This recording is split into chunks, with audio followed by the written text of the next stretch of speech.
భయ్యా ఈ చిత్రం పార్ట్ 3 గిట ఉంది. అశోక్ తేజ డైరెక్షన్లో వచ్చిన ఓడెల 2 అనే చిత్రం గురించి మాట్లాడుకుందాం. ఇక ఈ చిత్రం రివ్యూ తెలుసుకునే ముందు మన ఛానల్ని సబ్స్క్రైబ్ చేసుకొని లైక్ చేసుకోండి. ఇక వీడియోలోకి ఎంటర్ అయిపోదాం. ఇక ఈ చిత్రంలో హీరోగా తమన్నా నటించింది. ఓడెల అనే గ్రామంలో ఒక మనిషి పెళ్ళైన ఆడపిల్లలని ఫస్ట్ నైట్కి రోజు రేప్ చేసి చంపేస్తాడు అనే వ్యక్తి నుంచి స్టార్ట్ అవుతున్న ఈ కథ ఎక్కడి దాకా సాగదీసి ఏ డైరెక్షన్ డిపార్ట్మెంట్ని పడగొట్టేద్దామనుకుండో నిజంగా చెప్తున్నా, డైరెక్షన్ లోపాలు చాలా కనిపించినాయి. కానీ సినిమా మాత్రం బాగుంది. ఎందుకు ఇలా తీసిండు ఇంత మంచి కాన్సెప్ట్ని అనేది రన్ అయింది మైండ్లో. ప్లస్ శివుని ఎంట్రీ పీక్స్కి వెళ్ళిపోయింది భయ. నిజంగా ఈ కథ ఎలా నడిచిందంటే, ఓడల అనే గ్రామంలో ఒక వ్యక్తి ఉంటాడు. ఆ వ్యక్తికి పెళ్లి గిట అయిపోయింది. అయితే అదే ఊరిలో పెళ్ళయ్యే అమ్మాయిలకి రేప్ చేస్తాడు ఆ వ్యక్తి. అయితే వాళ్ళ భార్యకి తెలిసినప్పుడు వాళ్ళ భార్య అతన్ని చంపేస్తుండు. అయితే అక్కడి నుంచి స్టార్ట్ అయింది కదా.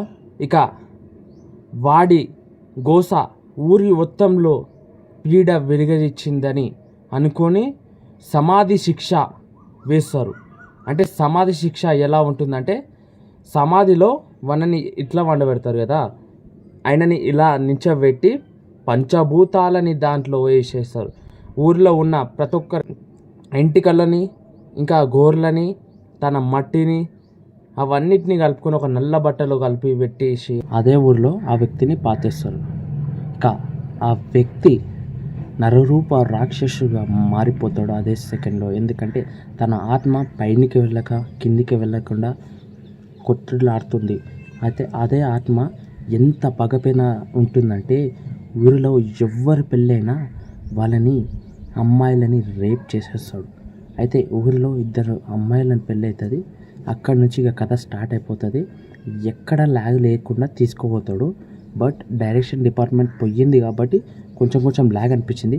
కానీ ఈ బెటర్ స్టోరీని మంచిగా డైరెక్షన్ చేసి ఉంటే ఇంకా మంచిగా ఉండేది. నిజంగా ఇది 18+ మూవీ అన్నది చూపిస్తున్నారు. ఎందుకంటే ఇది ఏ సాఫ్ట్ టికెట్ ఇచ్చిండు. అండ్ ఏ సాఫ్ట్ టికెట్ ఇచ్చినా సరే, ఇది ఎప్పుడైనా సరే ఏ సాఫ్ట్ టికెట్ ఇచ్చింది ఫ్యామిలీతో చూడొద్దని చెప్తాం కదా. ఈసారి పక్క చూడాలి. ఎందుకంటే ఇవన్నీ తెలవాలి ఫ్యామిలీకి, ఇంకా పిల్లలకి అందరికీ తెలవాలి. ఎందుకంటే శివుడు లేని ఏ రోజు లేదు. శివుని పైన వచ్చిన కాన్సెప్ట్లన్నీ హిట్ అవుతాయి. బట్ దీంట్లో శివుణ్ణి ఎక్కువ చూపించి మళ్ళీ ఆ సైడ్ నుంచి ఏ కథని లాగాలో ఆ కథని ఇటు లాగుకొని వచ్చిండు. ఈ సినిమాని ఇంకా బెటర్ చేయొచ్చు డైరెక్టర్. కానీ ఈ సినిమాకి ఇప్పుడు వచ్చిన మొత్తం కంప్లీట్ అవుట్పుట్ గిట ఆయన ఎంతో కష్టపడ్డాడు. నిజంగా చెప్తున్నా, ఆ కష్టం కనిపించేసింది సినిమాలో. అందుకే హిట్ అయ్యింది సినిమా గిట. ఇక ఈ చిత్రం ఓవరాల్గా బాగుంది.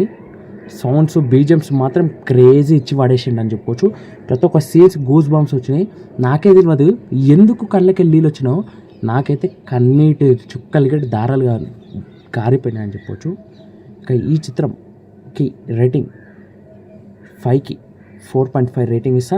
ఇక నా ఛానల్ సబ్స్క్రైబ్ చేసుకొని లైక్ చేసుకోండి. మరిన్ని అప్డేట్స్ తీసుకోవడానికి జై హింద్.